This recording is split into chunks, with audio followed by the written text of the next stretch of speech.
Mayin is a word that is from an ancient language means magic.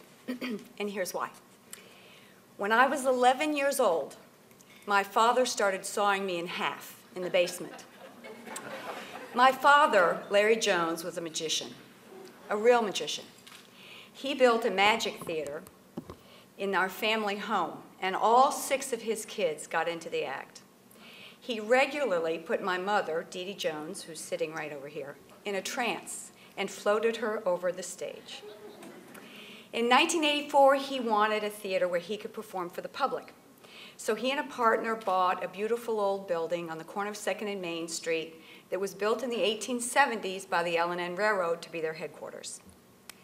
There, he created Squirrely's Magic Tea Room, a magic theater where he performed sleight of hand and illusions for 13 years. In 2003, he died, and the building was at risk of being sold. My brother Stephen, who had always been a central part of my dad's performances, and I bought out his investment partner. At the time, I was living in North Carolina running my own commercial real estate development company. I developed large, new office and retail buildings. I also renovated historic buildings. In order to make our downtown Louisville project feasible, we had to acquire the building next door. We really had to have the critical mass in order to make the numbers work. It took us 4 years to negotiate the purchase of this second building, and I came back and forth every 6 weeks for all 4 of those years negotiating it. During that time, we also began working with our great joint venture partner, Bill Whalen. In 2008, we finally got a contract to buy the adjacent building. So I moved my business and my whole life back to Louisville. Summer of 2008, ring any bells?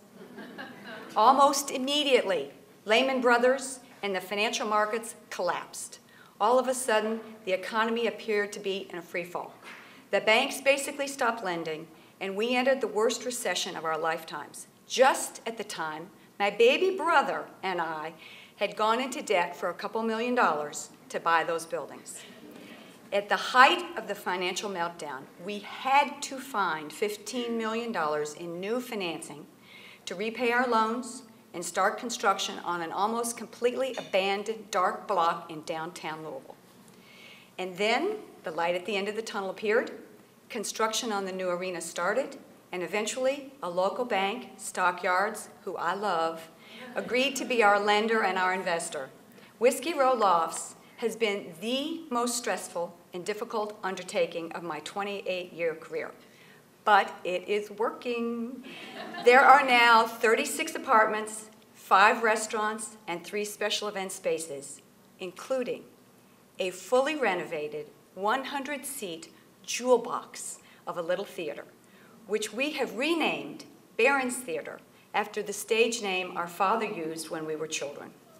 So, in order to save a 2,000 square foot theater filled with memories and the vision of our father, we ended up restoring 120,000 square feet of gorgeous, historically important buildings.